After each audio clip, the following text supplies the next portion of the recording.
It's the world's greatest late-night sports show, the best damn sports show, period. With Rob Dibble, Rodney Peete, Chris Rose, and special guest host Jalen Rose. Tonight, Preist Homes, the league's chief touchdown maker.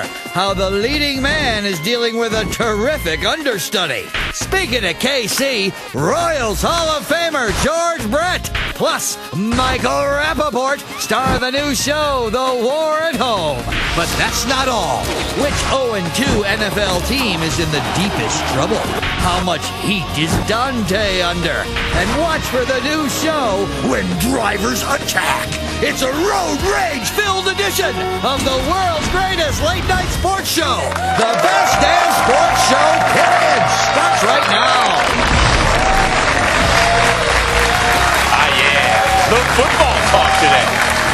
It's always tasty on a Monday.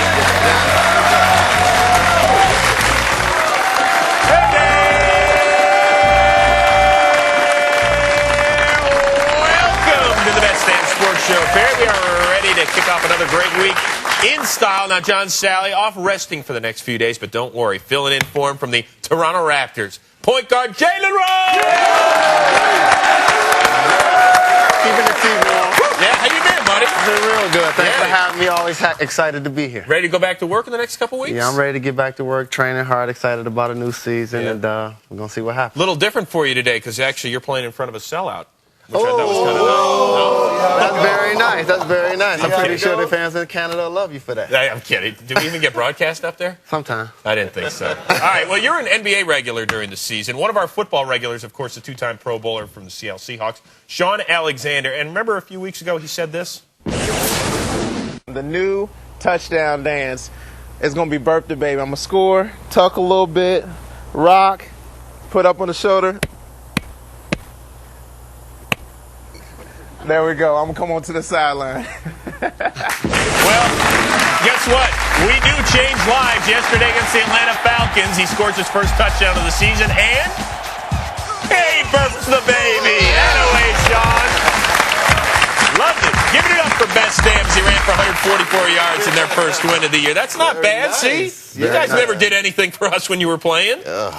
Well, you know. I was done playing before the show started, Chris. Oh, thanks. Thanks for pointing that out. Hey, we've got another Pro Bowl running back joining us in just a few minutes from the Kansas City Chiefs. They're 2-0. Preist Homes looking good and getting ready. Talking about that big win last night out in Oakland. Do you ever think about jumping into the black hole? He's going to join us in just a few minutes. Who's your football team, by the way, Jalen? Detroit Lions. That's my hometown team. How'd they do yesterday? Actually, they didn't do so well. They played against Chicago Bears. Everybody saw Joey Harrington throw 5 interceptions. Yeah. And, we need you back. We need you back, baby. Keep that cell phone on. It's almost getting loose, but yeah. No, man, I like it here. I like it here. I don't have to get hit. We like having you here. Guys, let's start talking a little sports. Time to unveil tonight's starting lineup. Brought to you by our good friends over at Hooters. And you know what? It's not time to panic just yet, but it is close. 7 NFL teams currently 0-2 after Sunday. That includes 3 playoff teams from 0-4. San Diego's 2 losses by a combined 7 points as Jason Elam got him yesterday with that last-second boot. Dante Culpepper kicking himself after 5 more INTs in Cincinnati. The Mossless Vikes have been outscored 61-21 and have turned it over a league-high 12 times. And Brett Favre heisted twice more as Cleveland won in Green Bay for the first time since 1956. Tough sledding ahead for all of these teams. I can't paint a pretty picture of 0-2. I mean, they just have to pick up the paper or listen to the news or the sports or whatever, and they know 0-2 is not good. But the reality is we do have 14 games to play, and we can't panic. We have to keep the course, hopefully get back on course to where we need to be, and go forward. Stay the course. All right, since 1990, 17 of the 121 teams that started 0-2 made the playoffs. That's 14%. Only 3 reached the Super Bowl. Only 2, the 93 Cowboys and the 0-1 Patriots, actually won the darn thing. Which 0-2 team's most in trouble right now? Minnesota Vikings, without a doubt. I think that a lot of people picked them to go to the playoffs. Dante Culpepper, even I on this show said that he would have a much better season because he'd be a much more consistent quarterback without Randy Moss. He's proven that he's struggling without Randy Moss, and it looks like the way they're going, Mike Tice probably won't finish that season. 5 of the 7 teams are in the AFC, which means you have to probably win 10 games to get into the playoffs, which Steelers in the AFC, the Colts in the AFC, Chiefs, and obviously the Patriots. But the one team, if I had to pick one, would be Green Bay. They lose their star receiver. Brett Favre is getting a year older. I think it's going to be an uphill battle for that team. I think Green Bay. 0-2 without Javon Walker.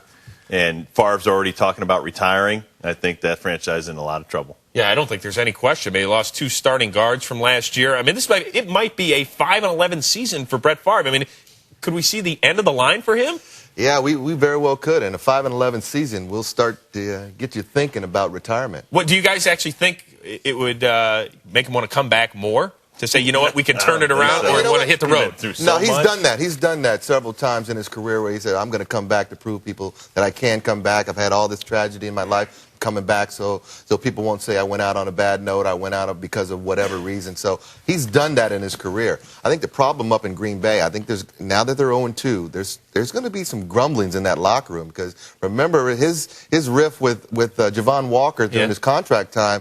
I know there were some guys that took both sides of that argument, and so those guys that were on the Javon side, I'm sure they're looking at this situation and having little words with Brett. Now, you heard Mike Sherman. Stay the course. Stay the course. Don't worry about that iceberg we're running into dead ahead. All right, so today we want to hear from you. You heard our opinions. Which 0-2 team actually has the best chance of making the playoffs? The Chargers, the Pack, the Raiders, the Ravens, who I don't think have yet made a first down this year, offense. And the Vikings. You just log on to foxsports.com and fire away. You guys have a vote on that? Who do you think's going to make? Any of those teams going to make the playoffs? You know what? Looking at last night's game with the Raiders, I think the Raiders will bounce back and make the playoffs. But in the AFC, I mean, you already got a tough division, but nobody, I don't think, even though Kansas City is 2-0 and they look good and their defense is better, I still am not sold on them. Yeah. I mean, I still have to go through a whole season of them playing good defense, and I think the Raiders, with that firepower, will get it going at some point. I think the San Diego Chargers. They got LaDainian Tomlinson. They got Gates back. They had a great season last season. They had 2 close games that they lost. I feel like they'll find a way to get it going this season. Yeah, but they got 5 East Coast road trips they got to make. It is a brutal schedule ahead for Marty and his crew. Now, you mentioned Randy Moss out there in Oakland. Dante Culpepper pretty much looks lost without number 84 up in Minnesota. Now he's wearing number 18 out by the Bay. Once again, picked off 5 times in Cincinnati yesterday. Has 8 interceptions on the season. 3-time Pro Bowler, picked off only 11 times in each of the previous 2 seasons. Now, fans in Minnesota scrambling, but apparently their coach is not. We need to continue to work on, first and foremost, turnovers. And we need to eliminate the turnovers. It's very tough defensively when I believe the average starting point was a 45-yard line. We're lucky we only gave up 37 points. All right, why did you think they weren't going to miss Randy Moss, and why do they?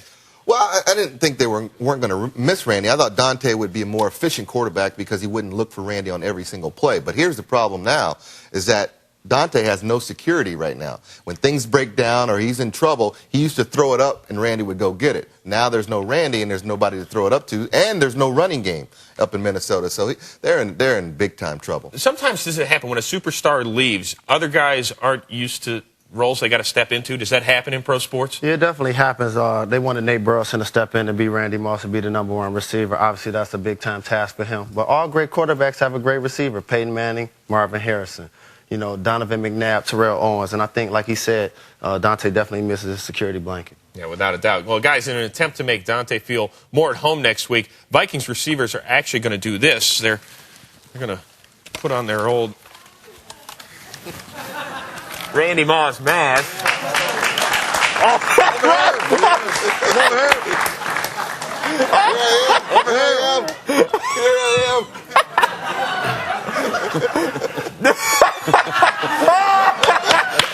Anyway, you're good, Jay.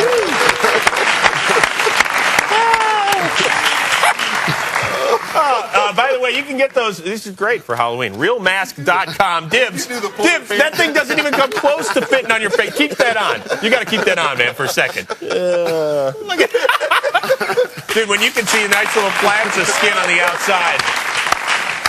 That's a good look. That's a good look. Actually, Jalen, it did look a little bit.